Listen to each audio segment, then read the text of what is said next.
Namaste, how are you? It's such fun interacting with you people, honestly. I so enjoy doing these videos because the response that I get from the videos is so amazing, and I just feel encouraged to, do some more, and I think of topics what do I tell? So the minute I have a couple of topics, then I said, chalo, let's do videos. Anyway, so today we are handling this topic about relationships.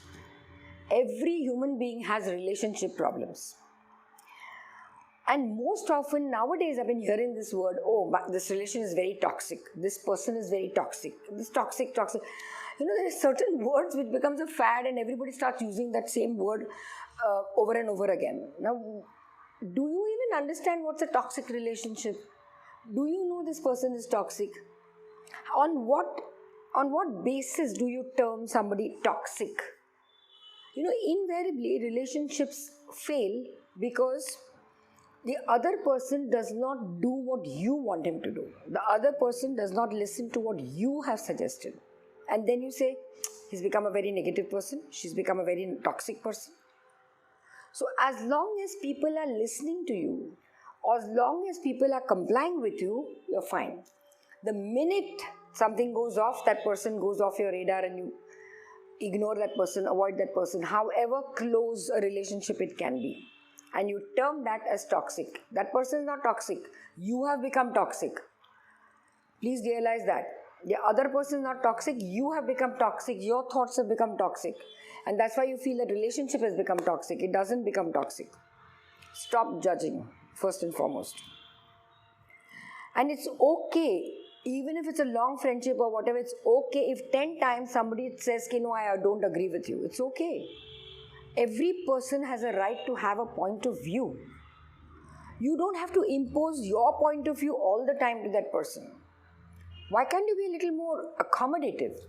Why can't you be a little more loose, flexible? It's okay. The minute that person doesn't understand or doesn't do, or some kind of a stupid misunderstanding goes into your head, you're gone. And many a times it's a perception. Now I have these two friends of mine who, long-term friendship, something has gone wrong. Now when I spoke to B, she had a different perception about A. When I spoke to A, she had a different perception about B. Where the strain is. Both of them are right. What she's saying, B is saying is right, what A is saying is also right. It's just that the perception has gone wrong. So I'm explaining to both of them, I said, no, look at A from this perception. Look at B from this perception. Don't stick to your rigidity. It's the perception that goes wrong, and that's why the misunderstanding happens. And then you term a relationship as toxic. Actually, every situation has three sides, three angles. One is your angle, one is my angle, and one is the truth.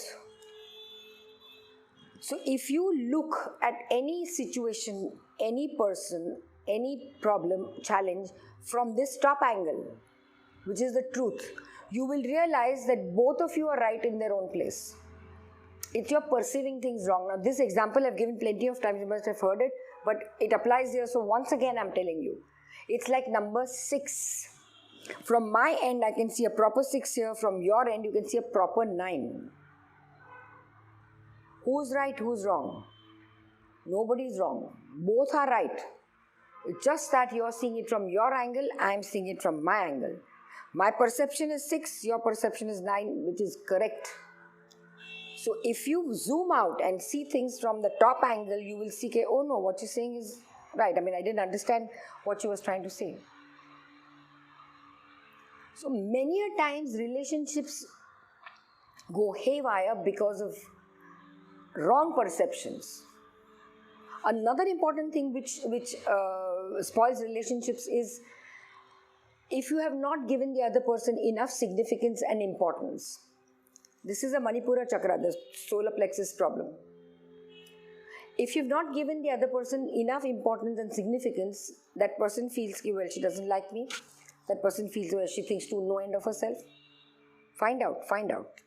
Is it because of the importance and significance you've not given?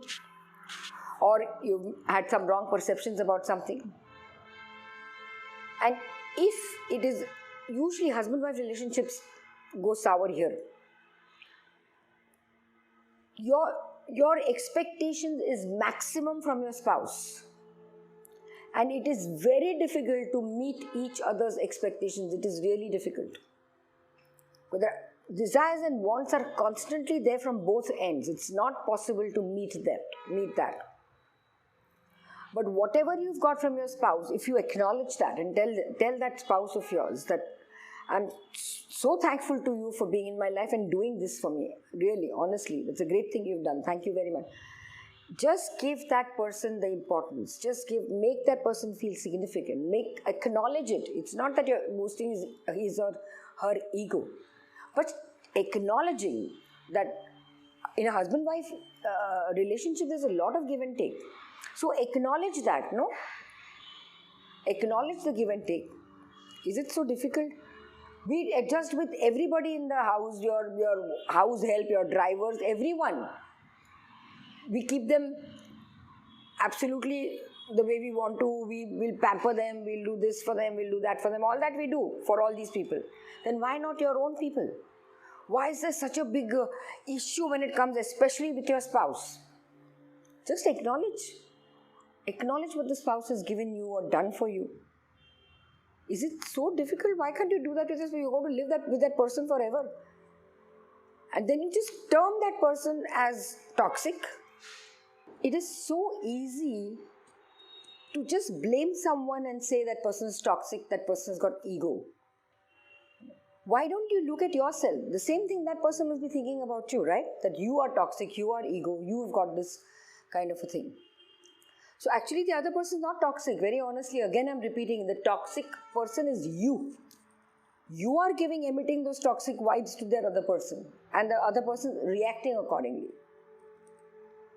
So stop being in the blaming mode all the time. Stop always being angry with someone. Deal. Why don't we understand the other person? Why don't we see it from another person's point of view and perception? That's how relationships sour. Best of friendships break. Marriages result in divorces. Why? It's just that you don't want to see it from the other person's point of view. Nothing you want to see in another person's point of view. Everything is only about you. It's only about me. When are you going to shift that and think, okay, let it be from the other person's point of view also? You don't want to adjust at all. In a husband-wife relationship, there's one person who's always just giving. Okay, Baba, chalo yaar, tumhari marzi, tumhare jaisa karte hain. Because that you don't want fights, you don't want all those again, tick. So either the husband is saying, okay, chalo, tumhari marzi, whatever you want to do. Or the husband, if the husband is a little dominating according to you, then you feel the wife is always giving in. It starts bothering her after some time. It starts bothering you after some time. You're constantly giving in, constantly like adjusting, constantly. It bothers you. So why do you want to get bothered about it? Why can't it be an amicable relationship? Sometimes you do, sometimes the other person does. Why do you bring in toxicity in the whole thing? Why do you allow a relationship to go to that level? Go to that extent? So, point I'm driving you towards here is relationships. Life is relationships. Can we live without relationships? All of us are into relationships. We can choose your friends, you can't choose your relations. So, you're born in relationships. As soon as you're born, you have a mother, father, brother, sister, kaka, mama, chacha, everybody. You can't stop that. So every relationship you're going to look at this is toxic, that is toxic, this one. So you do become one person who's just sitting inside in the room, you don't want to talk to anybody. Then it leads to even more further problems, whatever. Why? You just have to change a little bit of perception. See it, from the other point of view. Zoom out and check who is actually wrong. And whatever it is, there's nobody wrong or right. Both are right in their own places. So one person has understood things differently, the other person has understood things differently. So both are right. Just zoom out and check. You will not have any relationship problems. Just try doing this. This is just a little piece of advice because all of us are stuck in relationships, some bad, some good. Do not label them. You, since you know, you zoom out. Don't expect it from the other. The change has to be within you, not in the other. You change, the world around you changes. Okay. Anyway, try doing this, because this is another very important thing, important facet of our lives, relationships. It's a big facet of our lives, and we're living in relationships all the time till the time we die, right? Okay, on that note, we shall end today's session, and thank you very much for listening to me, and keep in touch with me. Thank you very much. Go on my website, again, as a reminder, www.smitajaikar.com. Bye. See you. Namaste.